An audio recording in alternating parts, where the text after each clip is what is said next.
નવો પરિપત્ર સામે આવ્યો છે એમાં ખેડૂતોની અંદર ભારે અસંતોષ જોવા મળ્યો છે।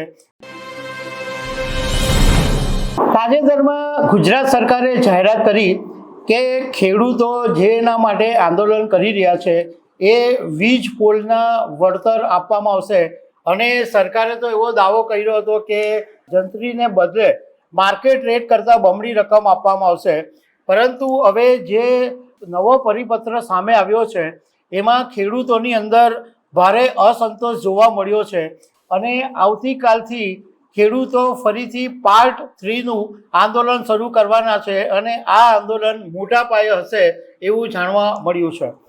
તો આના વિશે તમારી સાથે વાત કરીશ।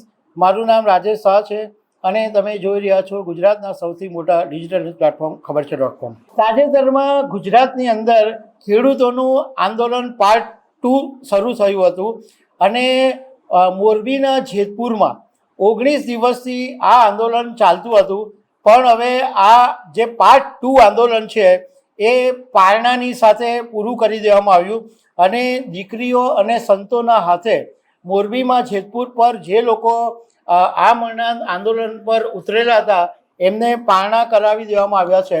પરંતુ ખેડૂતોનું કહેવું એમ છે કે આ જે સરકારે જે જાહેરાત કરી છે એ ખેડૂતોના હિતમાં નથી, કંપનીના હિતમાં છે।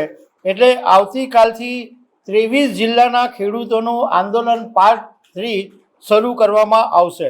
ખેડૂતોએ એમ કીધું કે સરકારનો જે પરિપત્ર છે એની અંદર એવું લાગે છે કે વીજ કંપનીઓ પર સરકાર વધારે વરસી રહી હોય, વધારે ફાયદો પહોંચાડતી હોય એવું લાગી રહ્યું છે। હવે આ જે મોરબીના જેતપુરમાં જે આંદોલન ચાલતું હતું એના ખેડૂત અગ્રણી નેહુલ અમૃતિયાએ મીડિયા સાથેની વાતમાં એવું કીધું કે વળતરનો જે નવો પરિપત્ર આવ્યો છે એમાં ખેડૂતોના કરોડોના નુકસાનને બદલે સરકાર માત્ર લાખોની અંદર વળતર આપવા માંગે છે અને આ પરિપત્ર ખેડૂતોના હિતમાં નથી પરંતુ કંપનીના હિતમાં છે। હવે પાર્ટ 3 આંદોલનની જાહેરાત કરી દેવામાં આવી છે અને 8 અને 9 બે દિવસ મોટું આંદોલન થવાનું છે। એમાં 8 જુલાઈએ મોરબી, ભાવનગર, રાજકોટ, દ્વારકા, ગીર સોમનાથ, જુનાગઢ, પોરબંદર, અમરેલી, ભાવનગર, બોટાદ, કચ્છ અને બનાસકાંઠા એમ 12 જિલ્લાના ખેડૂતો છે એ મોરબીના જેતપુરમાં ભેગા થશે। 9 જુલાઈએ પાટણ, સુરેન્દ્રનગર, અમદાવાદ, આણંદ, વડોદરા, ભરૂચ, સુરત, વાવથરા, મહેસાણા, ગાંધીનગર અને નર્મદા 11 જિલ્લાના ખેડૂતો 9 જુલાઈએ જેતપુરમાં ભેગા થશે।